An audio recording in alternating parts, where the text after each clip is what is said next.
آداب، ست سری اکال، نمسکار۔ News plus one سے میں شگوفہ پروین۔ ہم آپ کو بتا رہے ہیں اسلامک اتہاس کے بارے میں۔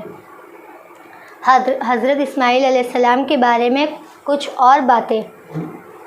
اگرچہ حضرت اسماعیل علیہ السلام کا ذکر حضرت ابراہیم علیہ السلام کے ذکر کے ساتھ پہلے بھی ہو چکا ہے، لیکن ان کے بارے میں کچھ اور بتانا ہے، اسی لیے ان کا ذکر دوبارہ ہو رہا ہے۔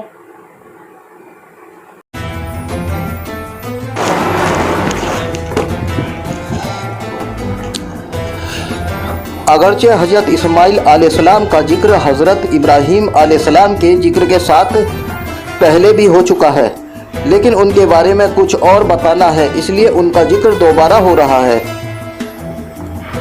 یہ ملک شام میں پیدا ہوئے تھے، لیکن مکہ کے غیر آباد علاقے میں ماں باپ کے ساتھ وہ بھی گئے تھے، اور اللہ کے حکم سے حضرت ابراہیم علیہ السلام تبلیغ کے لیے جب ماں بیٹے کو چھوڑ کر باہر چلے گئے تو حضرت اسماعیل علیہ السلام اپنی ماں کے ساتھ وہیں اکیلے رہ گئے۔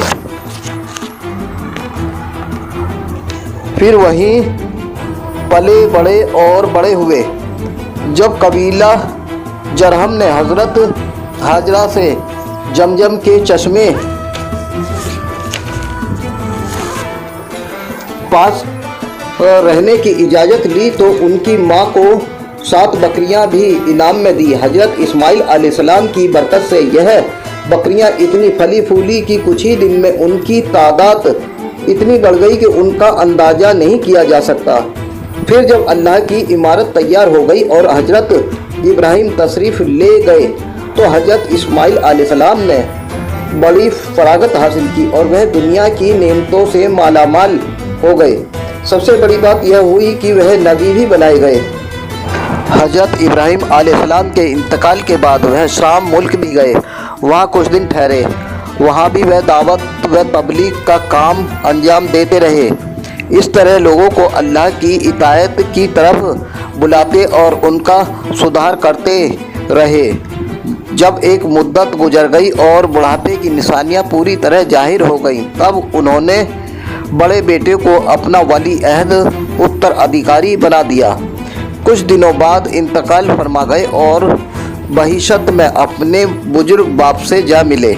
حضرت اسماعیل کی نسل مکہ میں خوب پھلی پھولی، یہاں تک کہ مکہ کی دھرتی پر ان کا رہنا کٹھن ہو گیا۔ اکثر لوگ مکہ سے نکل کر عرب کے دوسرے علاقوں میں پھیل گئے اور نئی نئی آبادیاں بسا کر وہیں رہنے لگے۔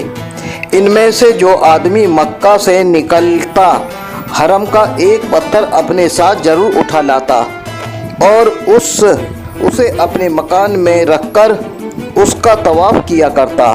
اس طرح وہ اللہ اور اس کے گھر سے اپنا تعلق بنائے رکھتا تھا، لیکن جیسے جیسے جہالت بڑھتی گئی اس انداز میں کچھ نہ کچھ تبدیلی ہوتی گئی۔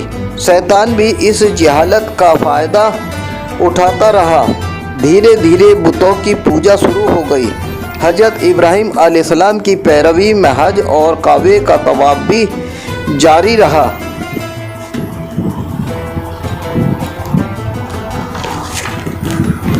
اور بتوں کی پوجا بھی۔ یہی رسم پیارے نبی حضرت محمد صلی اللہ علیہ وسلم کے زمانے تک چلتی رہی، اور بت پرستی کی وجہ سے عرب ملک بھی اندھیرے میں پڑا رہا۔ پھر نور محمدی کے ظاہر ہونے کے بعد نہ بت رہے اور نہ بتوں کا پوجنے والے، کہ وہ بھی بعد میں خدا پرست ہو گئے تھے۔